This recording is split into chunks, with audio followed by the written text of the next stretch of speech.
Welcome. Good morning, good day, good afternoon, good evening, and good night, wherever you are watching African Hour. My name is Fru Nde Nkimbe. I am coming to you from Boston, Massachusetts, USA. African Hour has been on the air since 2000, and we bring our guests from all over the world to talk about their own issue. African Hour does not control what our guests say. Today's guest is unique in the 20-year history of African Hour. I have women of valor, mother, grandmothers, and role model from our mother continent, Africa, coming all the way from Johannesburg, South Africa, to share their experiences, their journey, which I think is going to mirror those of African women and also inspire the African woman, daughter, the mother, and our grandmother. So it's my distinguished pleasure and humility to welcome Ms. Corette Letlojani, all the way coming from Johannesburg, South Africa. Ms. Letlojani, you are welcome. She is the executive director of the Human Rights Institute, HORITSA, based in Johannesburg, South Africa. She served as the chairperson of the Forum on Pan-African Parliament. Ms. Letlojani, you are welcome on Africa Hour. Could you say something about yourself, please? Yes, good day, good morning, good afternoon, good evening across the world, time zones. My name is Colette Letlojani, and I do work for the Human Rights Institute of South Africa here in South Africa. And we are involved in human rights forums like the Angel Forum, participation of civil society in session of the African Commission. We are the member of the study group on freedom of association and assembly, supporting the special rapporteur on human rights defender, who is also the chairperson of the African Commission. We have observer status with the African Commission, where we strengthening the African systems of human rights. And at national level, we are working at grassroots level to promote the rights of the vulnerable groups like your refugees, migrants, persons with disability, albinism, sexual orientation, gender identity, the faith-based, and the elderly, the youth, and various groups that we ensure that justice and equality, dignity is enshrined in international and national laws, is realized for them. I thank you very much for this opportunity to be on this platform. This is my first time to collaborate at this level. Thank you very much for having me. You are very welcome on African Hour, sister. Next, I'd like to introduce my next guest, who is Ms. Miriam Sohatse. Ms. Miriam was born and bred in Soweto, in Johannesburg, South Africa. She is a loving mother, human rights activist. She went on exile during the South African liberation struggle against apartheid at a very early age. She worked and served at various levels in the South African government. She is passionate about women's development issue. Ms. Sohatse, you are very welcome. Thank you so much. My name is Miriam Sohatse, and I'm from South Africa.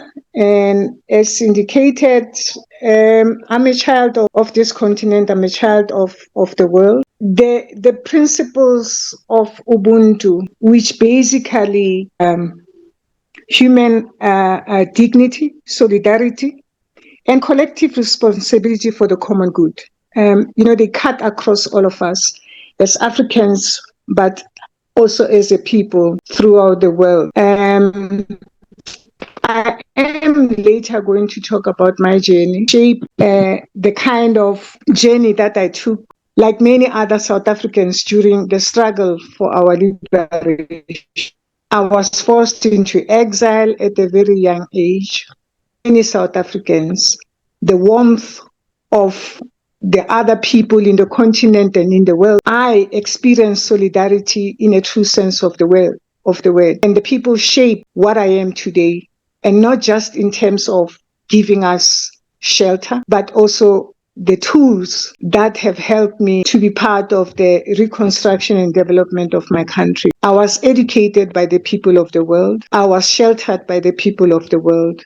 So international solidarity to me is a very, very important thing. And like I said, I'm also passionate about issues of women's development. I left my country at a very tender age as a young woman. And it is the women that I found wherever I was, whether I was in Tanzania, in our camps, or anywhere, wherever I was, there were women before me who shaped me, who supported me to be who I am today. So I'm very, very happy to share the platform with yourself, Colette, and the rest of the people throughout the world that are participating in this platform. Thank you.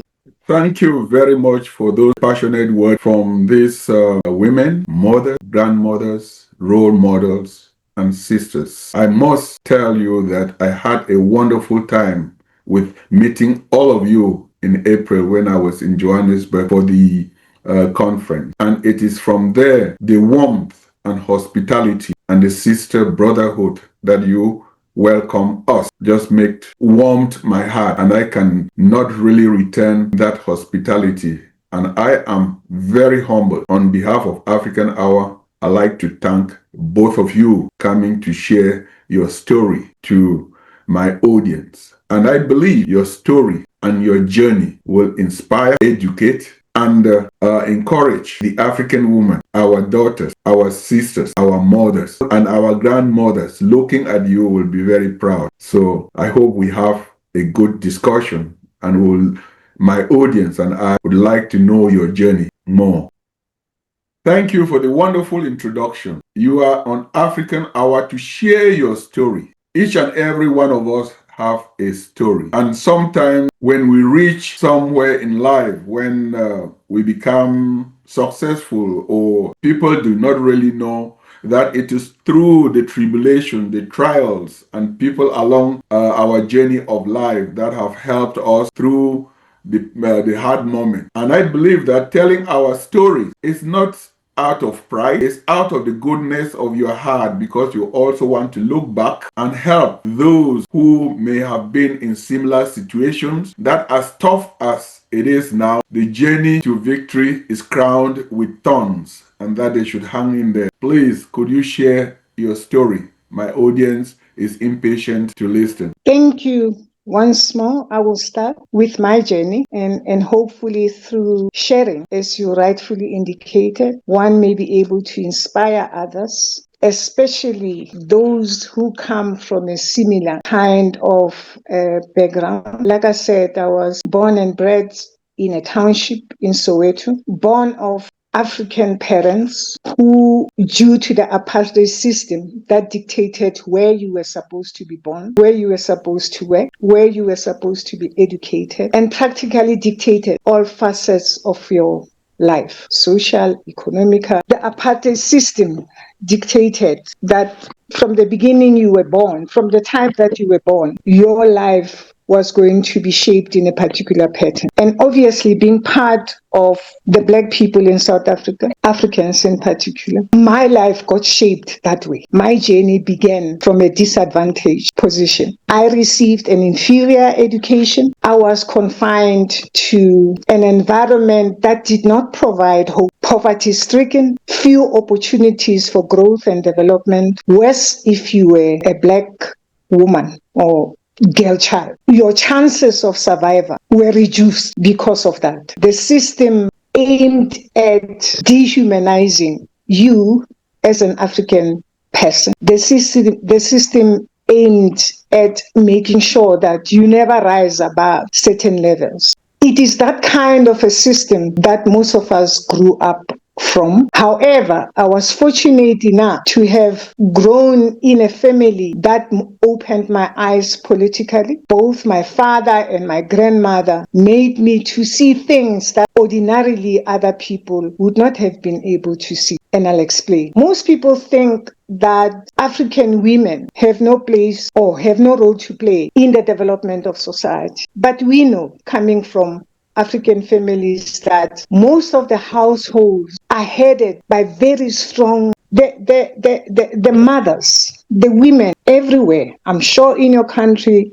but definitely in South Africa, are the torchbearers, are the ones that keep the fire burning, are the ones that transmit the values of society, the good values of society from one generation to the other, because they are present in our lives. They are the first people who teach us about good and bad, and as I said, the good values of being an African child. So my grandmother was present in my life, and remember, in an African culture, the deaths can only come into your life after a certain period, and most of them, of course, would be absent as we grow up. The apartheid system made many of them to languish in jail. Remember the influx control, where they had to produce their IDs, and our history is a history of a people that was, especially the male, that were forced to go into jail for one reason or the other. So the person who was constantly there to guide you, to support you, would be your mother and your grandma. All right. So they will provide that kind of education, values, systems. They will also inspire you to rise above your immediate situation and instill the values of, as I said, Ubuntu, and being a better person in society. So I grew up from that kind of a background where my grandmother would constantly indicate that don't look at your current situation. You can rise above this. What a young man can achieve, you can achieve better. They instilled that desire to also improve ourselves and to do better, but also to understand what is happening around us. I mean, my grandmother is the first person who made me aware of what patriarchy can do to you, all right? And the apartheid system, to say, look, she was a staunch Christian, but she was also questioning the issue of why is it that we pray God so much, but our situation is not improving? So, she introduced the issue of religion and politics, and how religion can be abused to oppress the other human being. So I grew up from that kind of a family and a background. And as I said, I grew up from a family where women were resourceful. They will ensure that there's bread on the table. It doesn't matter what happens, they'll make sure that there will be food on the table. She's the one who taught me to prepare something that she used to call dustbin soup. And I'll tell you what is dustbin soup. I mean, she never, she will use all the peels of potatoes, carrots, tomato, to make something good out of it, and nutritious for that matter. That's how resourceful they were. There wasn't much to go about, but she made sure that we grew up being fed well, being clothed well, transmitting those skills to us, especially as young women, because she would say, one day you'll be married, one day you'll have children. So you have to learn this whilst I'm still alive, so that your own children don't go to bed hungry. So I'm inspired by those kind of people that introduce me also to politics and make me to be aware of what is happening, but also raise critical issues of triple oppression of an African person first, but also being oppressed economically, but also being oppressed as a woman. Good. I think we'll get back to so that you can elaborate about your political aspiration. And thank you very much. You're listening to you. It sounded as if all over Africa we look all up to our mothers, because as an orphan child, I lost my father and mother at age 6 through an accident, and the person who raised me was my aunt. We are 5 of us, and then she had her 3 children. And imagine, at that age, she was able, I don't know wherever I am now, glory is to my aunt of blessed memory. That is the spirit of a woman. That is the spirit of a mother. And I can't be anything without paying tribute to that sweet mother.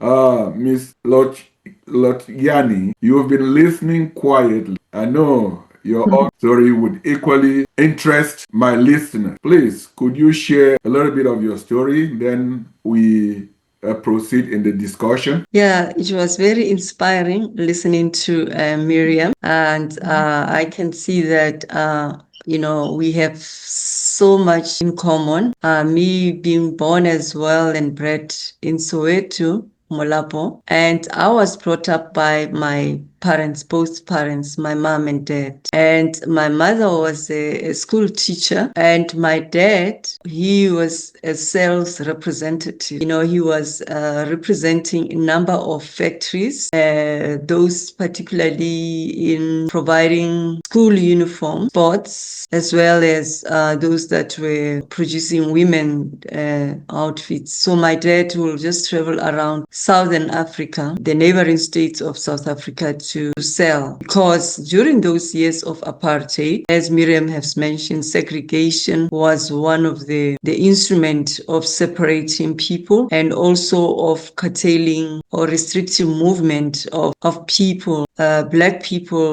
into the cities, in so-called white areas, or to even travel around the world or in the neighboring country. To hold a passport was a privilege. So even to have a birth certificate, many children grew up without those birth certificates. So that kind of enmity we experienced it in our society, that we are not appreciated or accepted or treated equally as other nations, especially the Europeans. So there was a clear cut of black and white. Then we had those called colors. So this is a mix of blood of a black person and white person. So the issues or the children born out of that relationship were referred to as colored. So they were second from white people. And then we have Indians that were recognized as for Black people ourselves, we were not even recognized in parliament. So politics were forbidden, and even to refer to someone like Nelson Mandela, to read books, to be informed about what happened in the country in the history of human rights, it was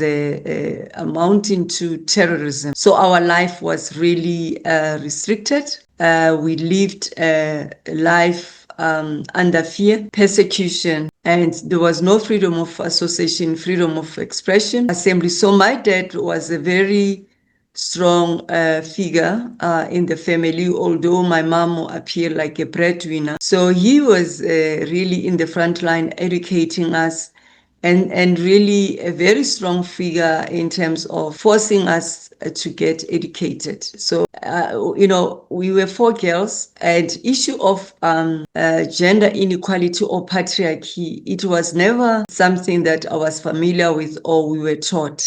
So in our home, 4 girls, my dad was able to fulfill the roles, cleaning, just like my mom. He could be cooking, washing us, doing the home chores, family chores.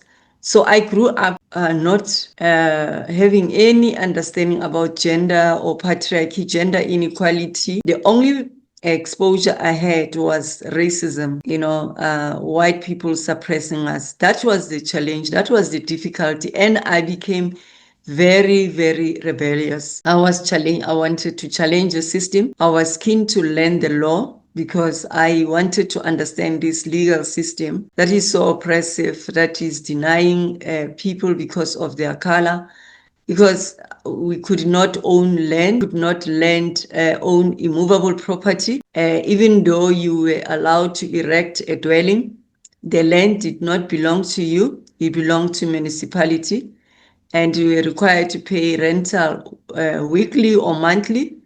And any day from the 1st to the 7th, you could make those rental payments. Should it pass, you were going to be raided, arrested. So my dad used to fall short of payments. And I remember this, we used to call them the blackjacks. They'll come and put a big notice board on your home to humiliate you, to embarrass you in the community, to show that you are not paying.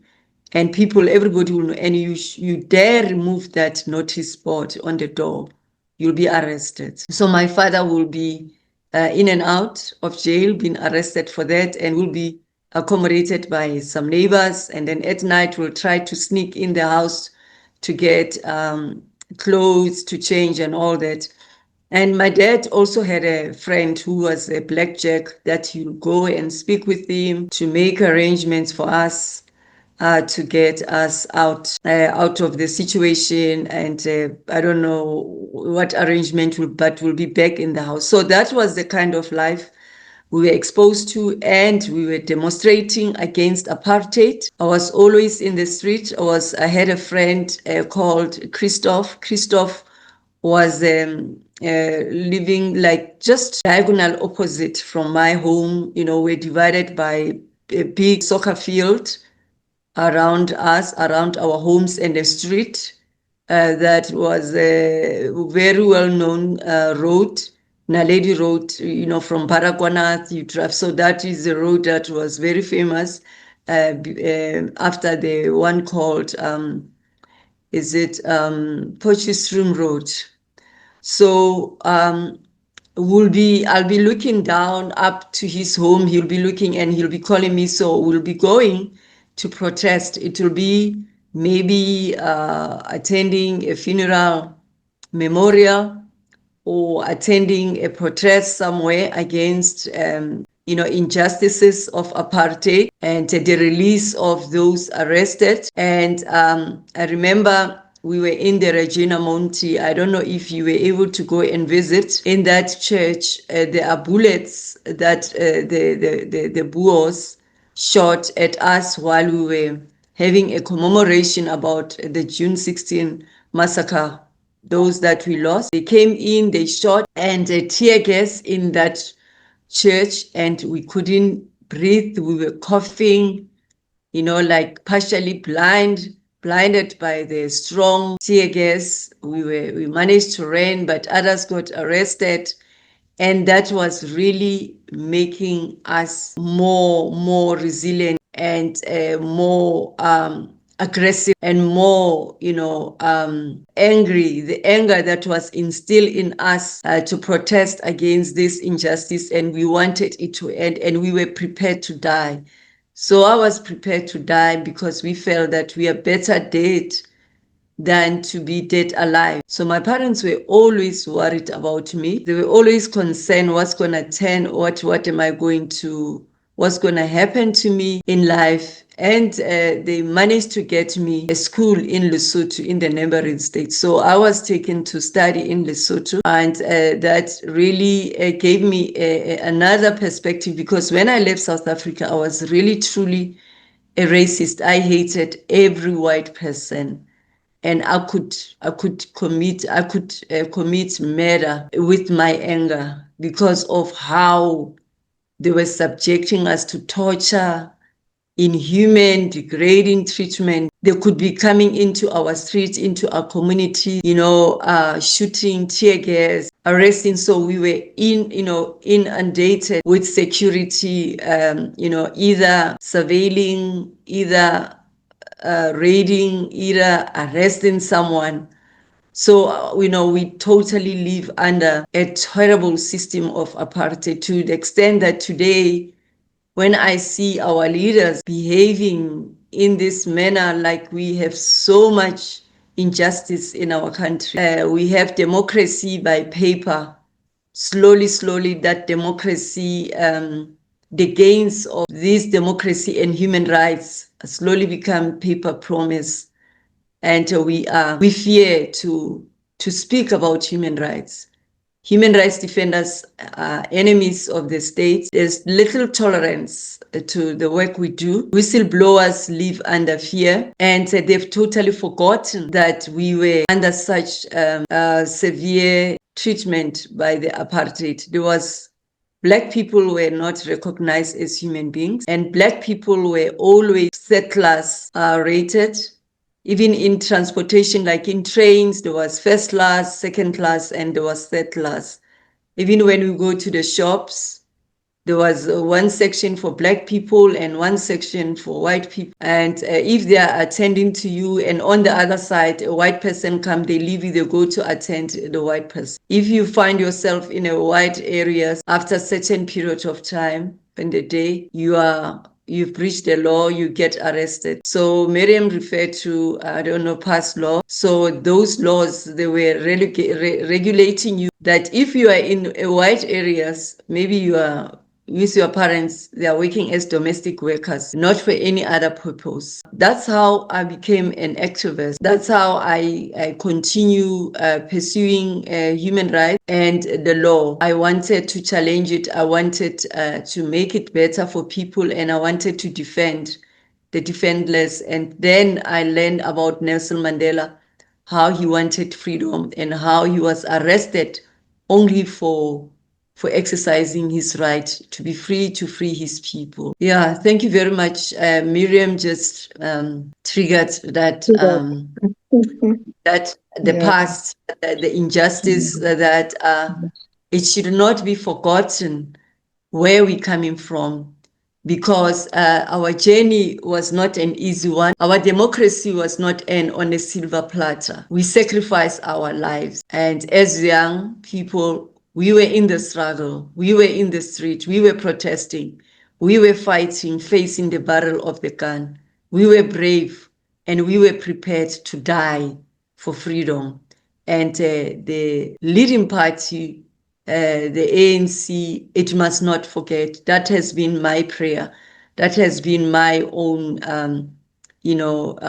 desire to see them fulfilling their promise and not to forget where we come from. But where things are now, the damage is too much. And I don't know how we're going to move on forward. But a Black person in this country was nothing but treated like an object, treated like nobody, treated like nothing. You are a man, yours was to be arrested, to be behind bars. You are a youth, you were enemy number one as well, because you are a future leader. So we didn't have a good life, we didn't have a peaceful life. And that's my journey. Thank you. Thank you very much, and thanks for our ancestors.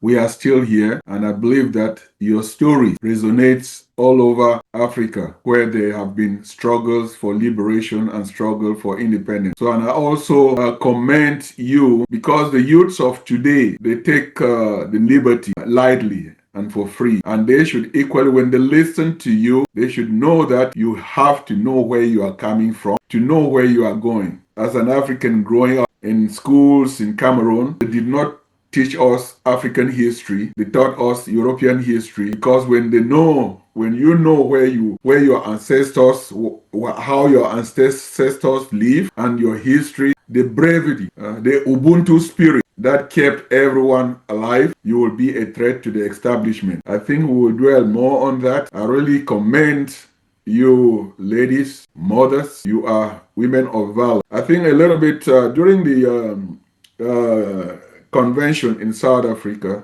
I heard a little bit about your struggle for liberation, not only limited in South Africa, but also reaching up to Cameroon, Colette, and where you were returned, and also Miriam, your journey through the various countries and around the world. Maybe we really need to hear that, because as you mentioned that you are a child of the world, and it is befitting for you to pay tribute to all who helped you across your journey and make you who you are, and that you don't forget, because nowadays the youths of today, they have a very, very short memory. So please, each and every one of you, could you share that aspect of your activism in your journey to free and liberate our people.